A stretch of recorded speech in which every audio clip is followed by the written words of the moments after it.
companies like Newsmax to have to pay greater amounts of fees, which means your cable bill goes up, or you don't get Newsmax. It's one or the other, and you're stuck with a Nexstar channel like News Nation, which like 8 people watch. So I really believe that Chris Ruddy's testimony today is really going to be critical as the only independent news media source in the top 50 in cable channels. Yeah, absolutely. And what it does is if this merger went through, it force feeds whatever new Nexstar would want those viewers in that market to consume, because we're looking at 265 stations that would be acquired. That's 80% of television households. That's well over the 39% market cap. I come from, as Mr. Ruddy knows, I come from a local news background. I paved my way through several years in various markets. And what I can tell you from that experience is that we are owned by different companies, by different conglomerates. It is now going to be the point, if this went through, that one company could own potentially the ABC and the CBS all in one market. That's common in small markets, but not, Jay, in larger or mid-sized markets. That's correct. And look, these companies, and I think Chris Ruddy even complimented the Nexstar CEO as being a good businessman.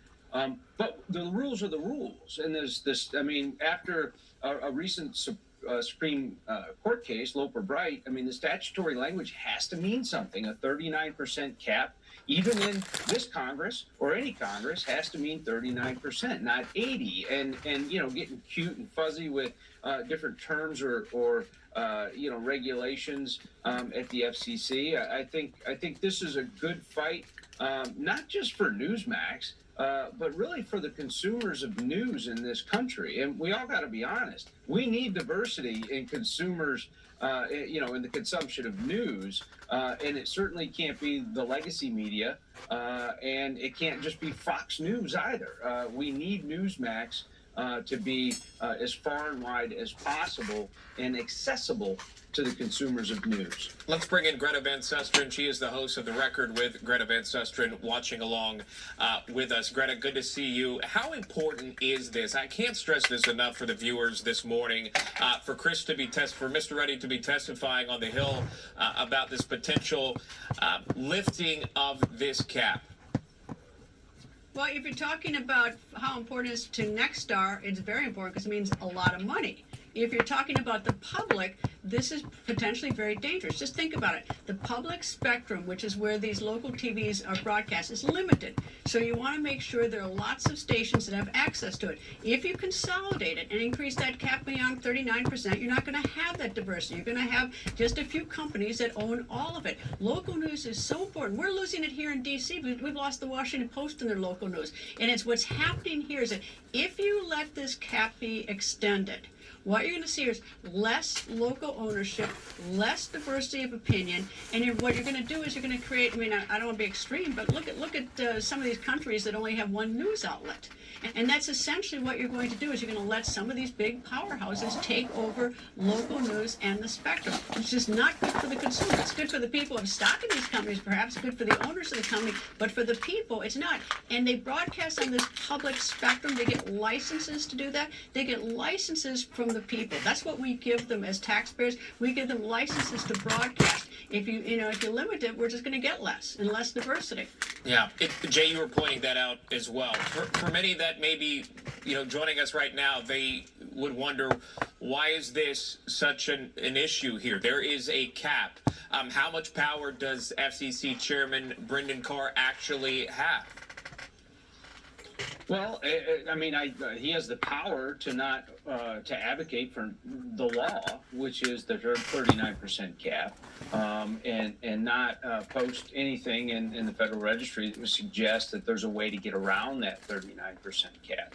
But we've all seen probably on our social media these montages, as Greta was mentioning, these montages of local news stations that are, one's in Arizona, one's in Maine. but they're all reading the same lead-in, the same sort of narrative about the local news. And that's because it's controlled by the same company. It's the same script. It's the diversity that Greta is talking about that is lacking and that we so desperately need. And that's something that the FCC really needs to keep an eye on. Yeah, Greta, what does this mean? Let me give you another just an example of what we're going through right now. Everyone in the country is covering the Nancy Guthrie case. We're getting a lot of information from the local media because there are a number of local media outlets in Arizona. So we're getting a lot of information. You consolidate that one to one, and we're going to get less information. We just are, and that's the advantage of having a lot of people having local TV stations, a lot of owned by different organizations within a community, because you don't have that consolidation, so that you get more information, you get more diversity of information as well. A direct impact on the viewers. We'll continue to watch this morning. Greta Van Susteren joining us in J-Town. Thank you both. Great to see you. Appreciate that. Thanks. Speaking of, it has been more than a week since Nancy Guthrie was reported missing, and authorities still have not identified any suspects, any persons of interest connected to this case. At the top of the hour, the next hour, we will be talking about this ongoing investigation with host of the Hot Mics with Billy Bush podcast, Billy Bush himself. We'll be right back. See, I really don't agree with how that they have commercialized her story in such of a private manner, unless it's okay with the family in doing this way. Basically turning it into a media circus down there.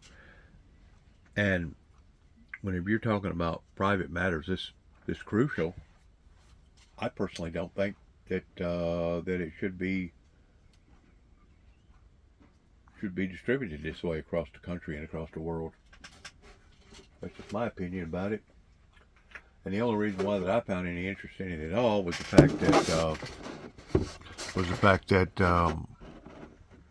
my rights was taken from me, pretending to me not having the right to speak on WENK channel news up here in Union City, Tennessee. Whenever I first started broadcasting my message in 1989, after about the fourth message, I was given the ultimatum of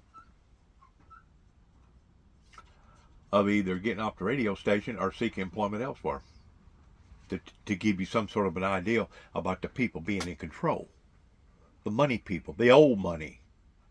So in a way it does need to be reformed. In a way it does need to be cleaned up, pertaining to who's got the right to say whatever out there whenever it comes to free air wave radio frequencies.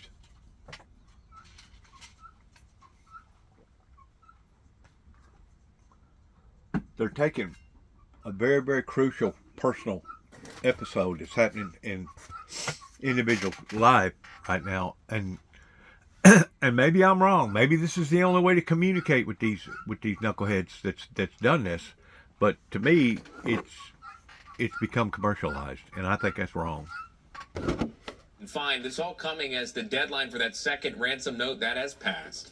Savannah Guthrie even put out a new video asking for the public's help on this. Even the FBI putting out a statement. Now, if the family asks something like that, that's different. They're coming forth and they're presenting their message of their story before the people. What we do know. Good morning, John. Yeah, Sean, good morning to you. And as the sun is rising just behind Nancy Guthrie's residence, there were some developments last night and overnight as well. First of all, Savannah Guthrie, really the breaking news last night was that Savannah Guthrie released yet another video message, this time really appealing to the public for help and any information that could lead law enforcement to finding her 84-year-old mother, now the 10th day of this investigation and the ongoing search. And at the same time, around the same time, both the Pima County Sheriff's Department and then the FBI also releasing statements to the media, also asking for the public's help, but saying there was no suspect or suspects or person of interest in the case at this point. As far as Savannah Guthrie's message, she said that her family was at the hour of desperation. Here's in part what she said. Listen. We believe our mom is still out there. She was taken and we don't know where. We are at an hour of desperation, and we need your help. Yeah, and that message followed the one that she released Saturday night, in which she was alongside her brother Cameron and her sister Annie. They were not in that particular video. It was just Savannah herself that was in that video. It could simply be because that her siblings were exhausted. They're probably running on very little, if any, sleep at all at this point. But also, noticeably, in that message that she released last night, she didn't talk about any of the purported ransom demands or that demand, that purported message that demanded the $6 million in Bitcoin by a deadline of yesterday, 5 p.m. local time, 7 p.m. Eastern. That deadline, Sean, came and went without any further action or any reported messages or another message having to do with that. In the meantime, as I mentioned, the Pima County Sheriff's Department put out a statement, a release, talking about an expansion of the investigation, including more searches of the Guthrie residences, presumably Nancy Guthrie's residence here. You know, we talked about yesterday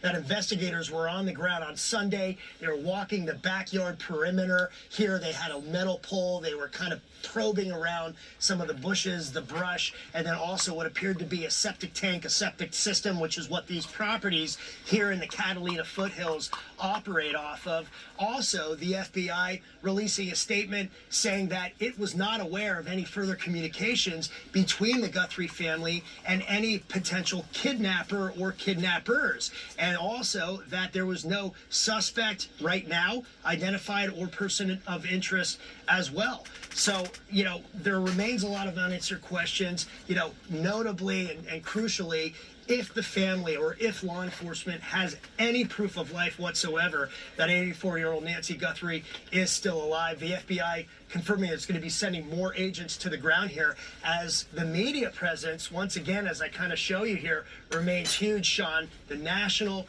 international media, also a lot of online kind of, you know, podcasters and whatnot showing up here as well as the story, as the case, as the investigation continues. Sean.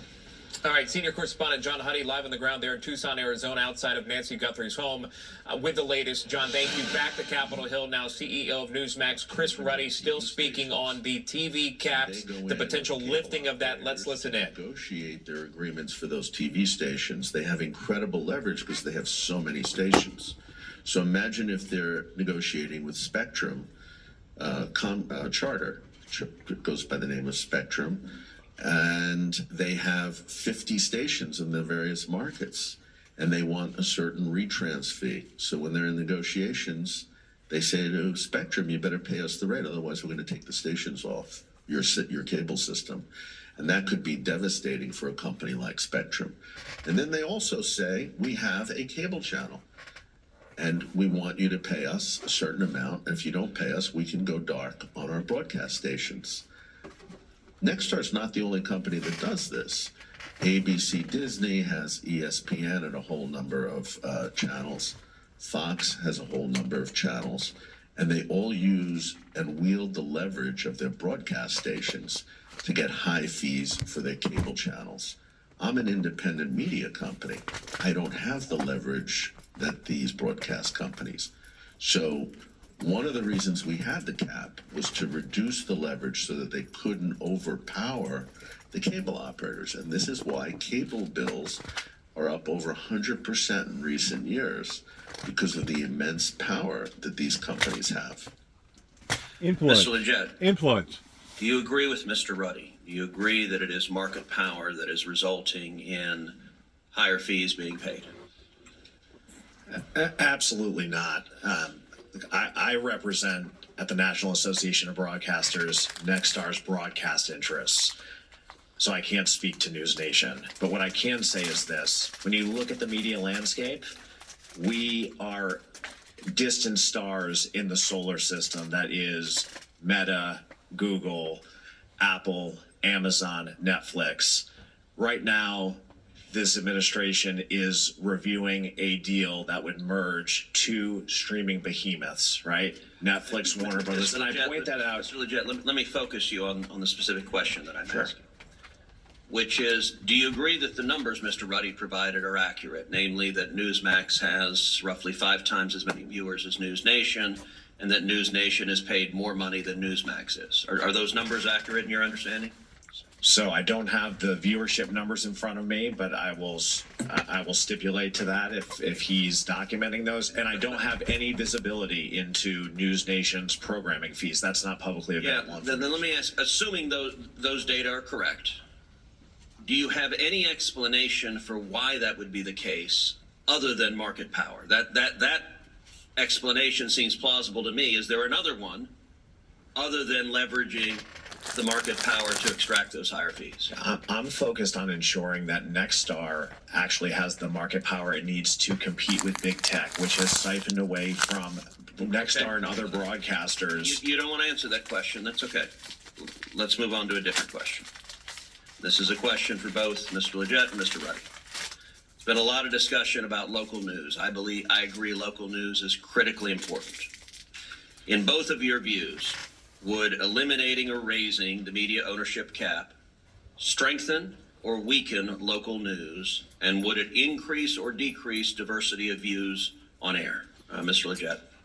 It would both increase competition for and production of local news, and it would increase diversity of voices. And the reason is simple, that right now broadcasters are simply stifled in their ability to compete in this landscape. You have rules premised on the notion that broadcasters only compete against other broadcasters for advertising dollars, for audience, and for programming.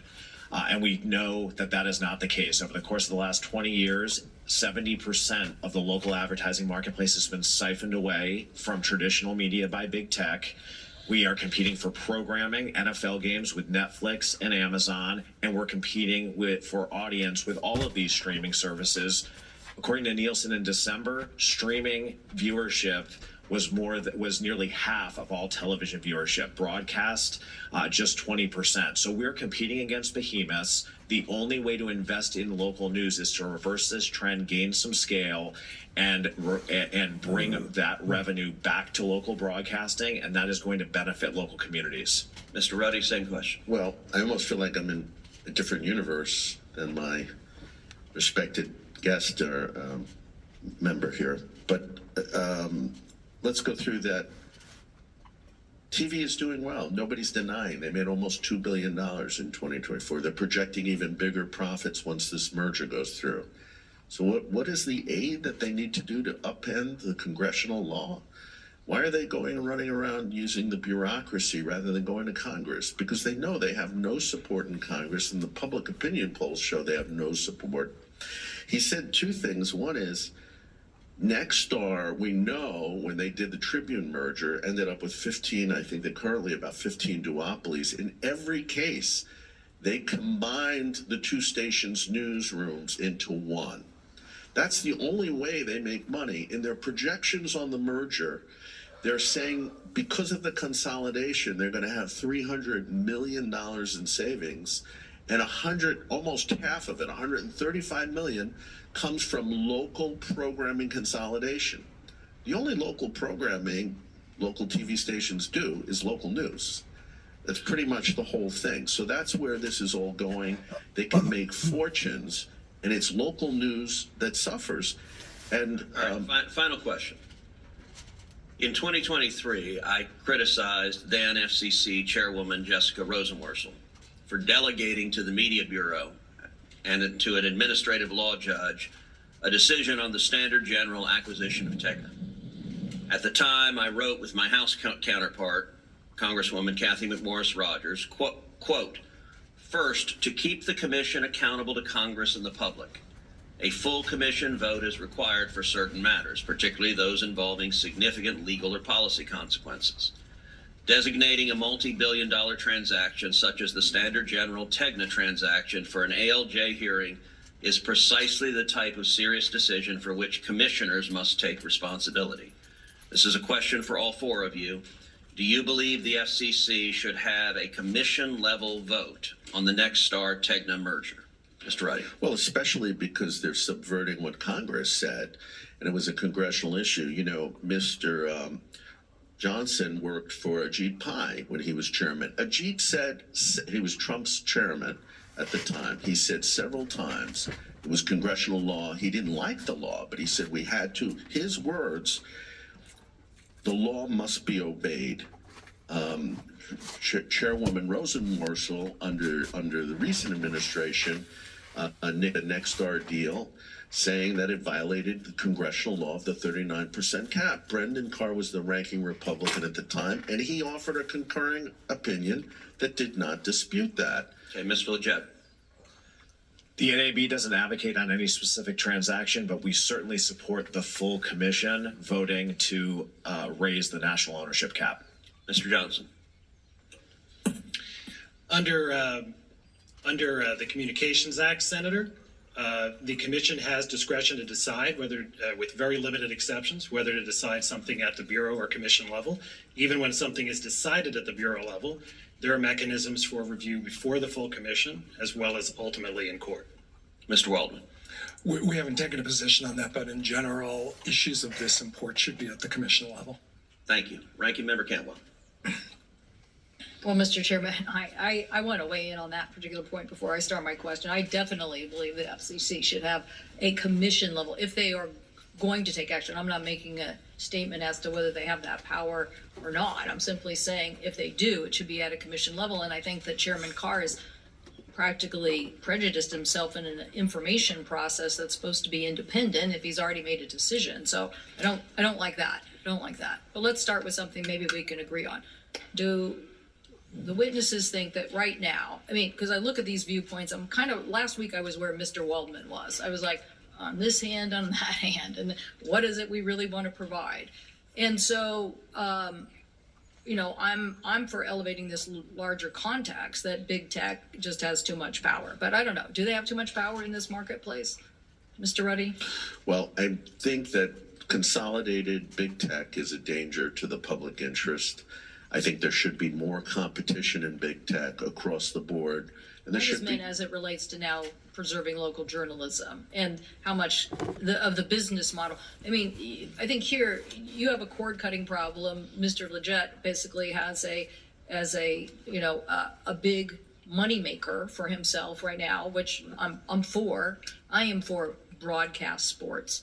Not because the Seahawks won. I'm for broadcast sports because I do not want my consuming public to have to pay to see content they can just watch advertising to see. I want it to be cheaper. So I'm for not allowing these people to put so much content behind a paywall and making consumers pay out the nose for it. So, but anyway, so I just, on this point, do we need to do something here so that we have more level playing field? Are they the bigger issue here?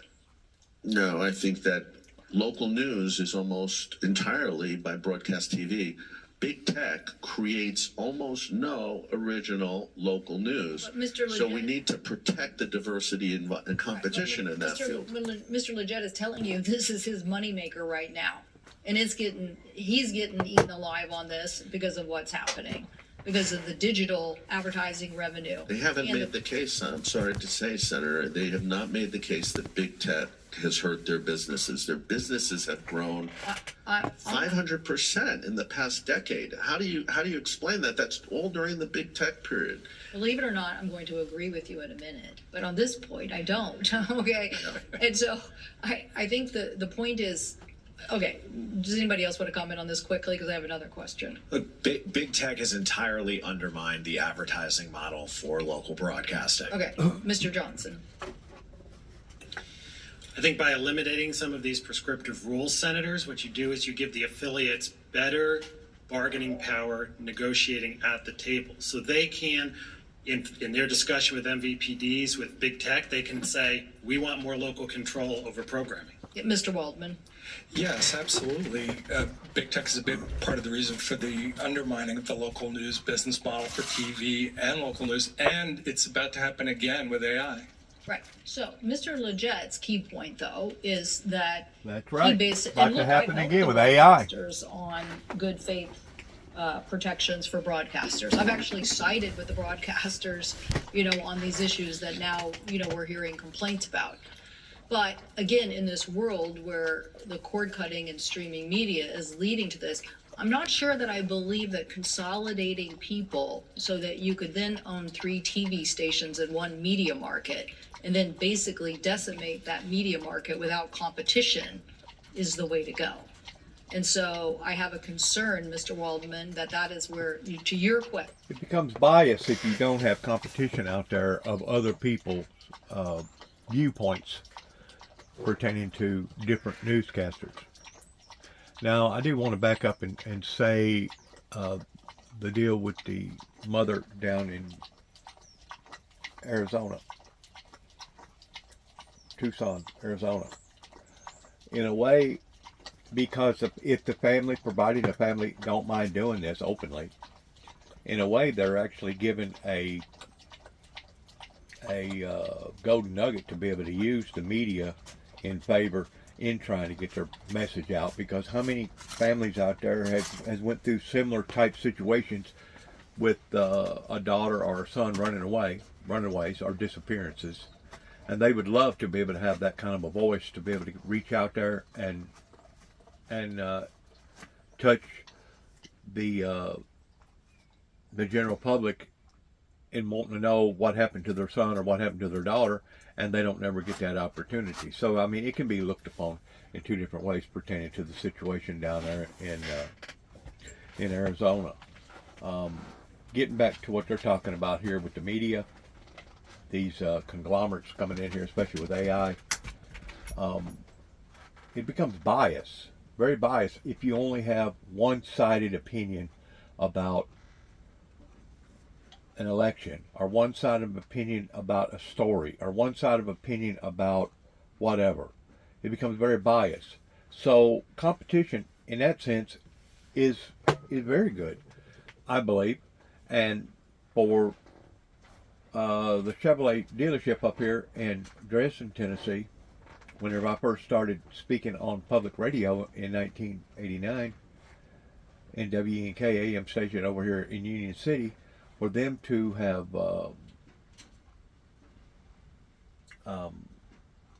blackballed me the way that they did in giving me an ultimatum of either getting off the radio station or seek employment elsewhere was discrimination. It was discrimination. My money should be just as good as anybody else's money whenever it comes to being able to pay and put my voice out there on the auction block. I'm going to use that as a terminology. On the auction block, determining who wants to bid and who don't want to bid, who wants to listen, who don't want to listen, who wants to approve versus who don't want to approve. Well, as of right now in 2026, obviously I got more people that disapprove than I do approve, because I still don't have no supporters. I still don't have no backers. I still don't have people that stands with me, even though the Jubilees Jesus Christ Windmill Ministries missions has always stood for peace, utopia, love, grace, mercy, and all the other things that the Bible teaches, including the end time events coming out of the book of Revelations and the end of the book of Daniel. I can't help it that those prophecies are prophecies of doom and gloom pertaining to the subject matter in which what I'm teaching. I didn't offer to rewrite the book. I'm not going to rewrite the book. All I'm doing is announcing and declaring the things that by rightfully I have interpreted. Now, whether or not people want to support me or don't support me, that's going to be up to them. But once more, whenever they talk about a group of people over here in America that supports peace, well, they must have a different opinion about peace, because the peace that it talks about in the Bible isn't just a peace of mind, but it's a peace, a literal peace, because you cannot take peace from something if there's not peace to take. And this is one of the things that I've harped on or emphasized upon probably since day one of so many people that was against this particular message of the first seal being opened. It's as if they deliberately have wanted to cut their own throats And in the meantime, we see now our children and our grandchildren and our children's children suffering on account of it. Suffering on account of it. How selfish is that? That's very selfish. Have as an affiliate, and you see that they're covering the hospital and what's happening at the hospital as a result of the tragedy or the natural disaster. And then you watch the CBS station, which they also own, and they have the same reporter at the hospital, but they don't have the resources because they combine newsrooms. They're not at the school, which some kids were injured, let's say. So they save money, but you have less content, less diversity of news. And that's the danger of both local consolidation and national consolidation. Okay. Let me ask Mr. Leggett. And I'm going to use another illustration pertaining to news. Whenever the ordeal happened to me over here at First Baptist Church in Martin, Tennessee, as well as Central Baptist Church, I went to the local news station there in Martin, the paper, and I voiced my opinion about what had occurred, and that I wanted to make some sort of a plea in the paper about what had happened. And the first thing the woman looked at me, she said, "Well, you won't be able to use this agency in your vehicle of getting your message out. You'll have to use a different type of vehicle," is how that she expressed it to me. So because she had personal biased feelings either for or against First Baptist Church, because she had personal biased feelings either for or against Central Baptist Church or the people that went to Central Baptist Church, such as Randy Brundage, they immediately turned me off real quick and said, "Hey, we're not gonna print nothing that you have to say. Get on out of here. Leave us alone. Whatever happened, happened, and that's the end of it." Well, that's being biased. That's being very, very biased in not wanting to hear both sides of the story. And of course now, since Randy Brundage is basically been called on a red carpet, him and his daughter and 2 or 3 other ones working up there in City Hall, now I think that people can identify that just because it comes from the voice of somebody that's supposed to be trustworthy doesn't necessarily mean that it's the gospel.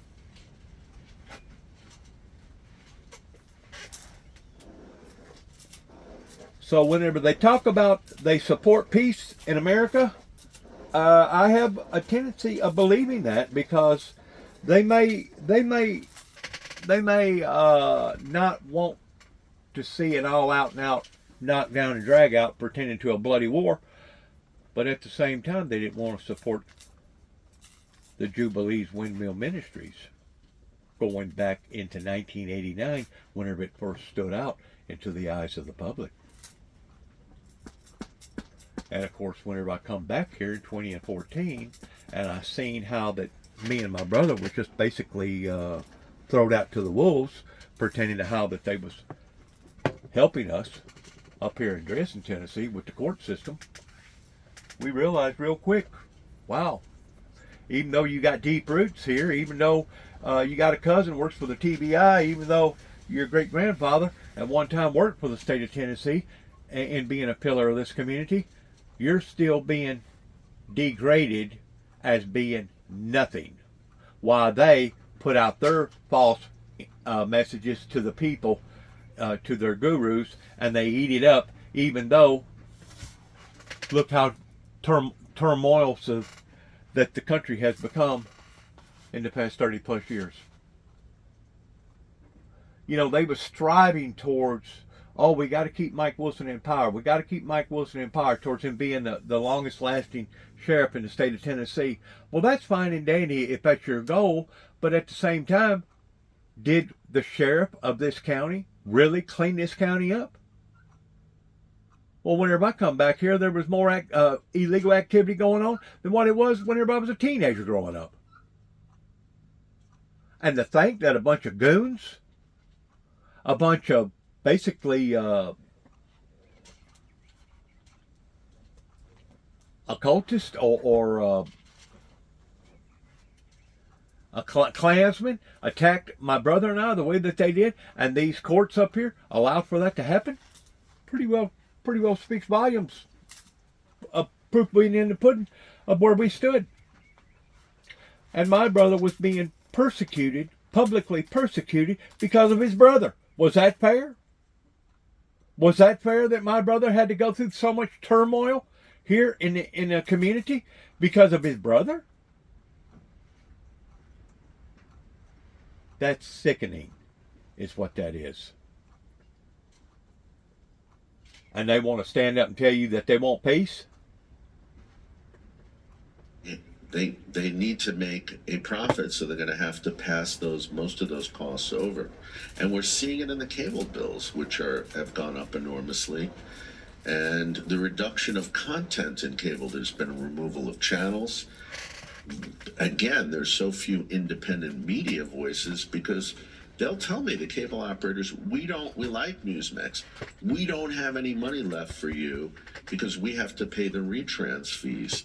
Or they have to pay companies like News Nation that have very little ratings high fees because of their market leverage of their broadcast outlets. So it's not good for consumers. So you're saying that media? I'm trying to think through how do we articulate, what is happening to the consumer. So the media consolidation is leading to these retrans fees increasing due to the leverage that these companies now have, and that's being passed on to the consumer. Is that the argument that you're putting together here? But a little bit more than that. What we find is the bigger the station group or network, the more leverage they have, the higher fees. So when Nexstar went above the cap several years ago and went to 70%, it was like a boon to the company. And that's where they went up from 300 million in EBITDA to almost 2 billion. And they're so greedy. They now want to go to 80% because they'll know they have even more market leverage. And now you're seeing other companies, and the broadcasting industry wants everyone to have this opportunity. Ultimately, who gets screwed, frankly, is the consumer, right? We have to pay those bills. And it's market manipulation, market abuses that are causing this. Mr. Leggett, I wanted to bring you in on this. I wanted to ask you about another thing that Mr. Ruddy said, and then I'll go back to what we just talked about. He was talking about how if this consolidation does go forward, that he believes that there'll be really just 2 or 3 companies that really just dominate the space nationally. I understand what you're saying about the competition with the tech companies, but at least in terms of just what happens if we sort of game out, what happens if we lift up this cap. Do you agree that we're going to see sort of 2 to 3 companies kind of dominating nationally? I can't see the future in that regard, but I can tell you that the status quo is untenable. And I think it's important to acknowledge here that that these restrictions on the 39% cap, that's an ex ante restriction, meaning before you can even get to the merits at the FCC or the Justice Department of making the case for your transaction, you're not at the table if you are proposing a transaction that violates these restrictions. So what the NAB is advocating for is for those ex ante restrictions to be removed. I also think it's important to acknowledge here that over the last 3 years, industry-wide, retransmission consent revenues have actually decreased year over year. Local news is funded by Say that one more time, just so I get it right. Across the broadcast industry, the retransmission consent fees that is being represented, we have this enormous market power to extract, have actually decreased year over year over the last 3 years. And the reason is simple. We're competing with Google, Apple, Netflix, Amazon for audiences. Our audiences have fragmented. Local broadcasters are competing against Google and Facebook for advertising dollars. So this narrative, and Chairman Cruz asked me the question directly earlier, and so I want to state my answer unequivocally. No, Nexstar does not have market power. They are competing against global behemoths for both audience, advertising, for programming rights. No broadcaster has market power in this media landscape. Yeah, no, thank you. Look, I know my time's run about, but Mr. Waldman, I'll just ask you a question for the record if you can get back to me later, but just about what we talked about earlier about, my state of New Jersey, the news deserts that we're continuing to have, the difficulties. I'm really just trying to get a sense of painting the picture of what would happen to my state, to the market that already is struggling to be able to find local news and to be able to have people in New Jersey understand what's going on in our community. So if you don't mind, we can follow up with that later. With that, I'll yield back, Mr. Chair. Thank you. Senator Moran. Chairman, thank you. Thank you and the ranking member for holding this hearing. Mr. Legate, let me start with what you just indicated in your response to the senator. So what we're talking about is the threshold. The actual determination, there's still other factors that come into play that would allow for an acquisition or a merger to occur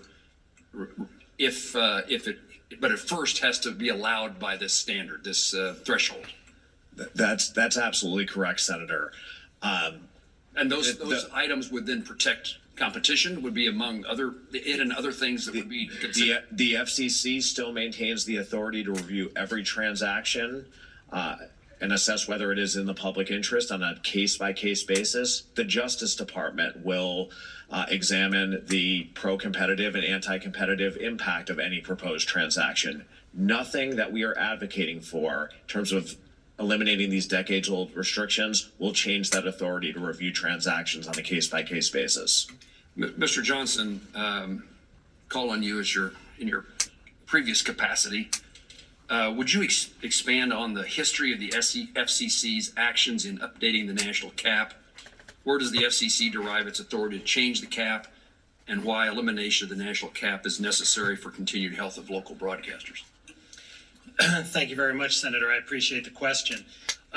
So the FCC has been adopting ownership rules in some version of the national cap since the FDR era, pursuant to its general rulemaking authority to adopt rules to carry out the purposes of the Communications Act in the public interest. And Congress has never disputed that it has that general authority to adopt ownership caps.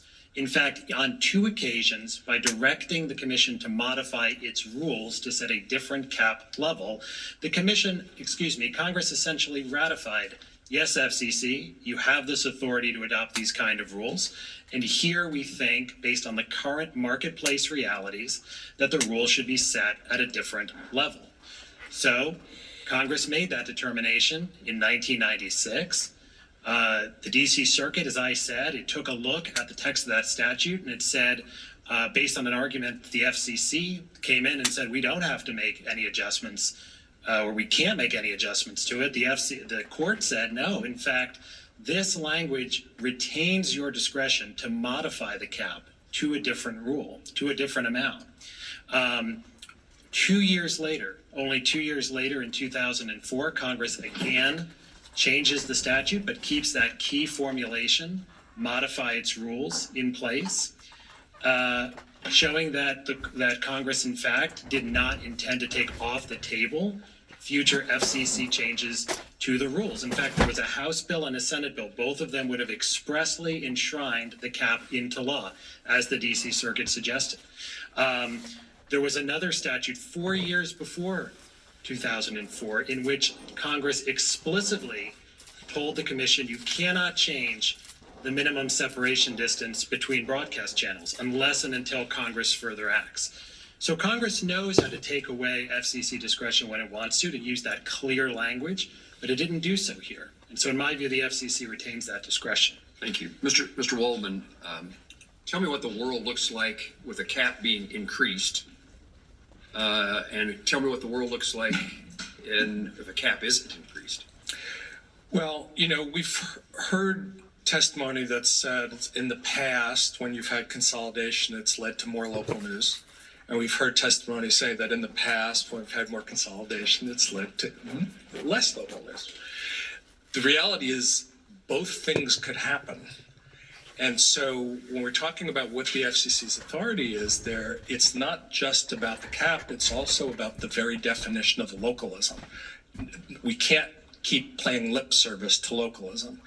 Let me interrupt you and say that goes back to the point that Mr. Legate was making about there's more to come, regardless of what the cap is. The FCC makes the determination about whether a merger or an acquisition is in the best interest Yes, that's true, and I would just say that I would feel more comfortable if the FCC, in making those determinations, was centering local news, the fate of it, and how many local reporters there are in a community.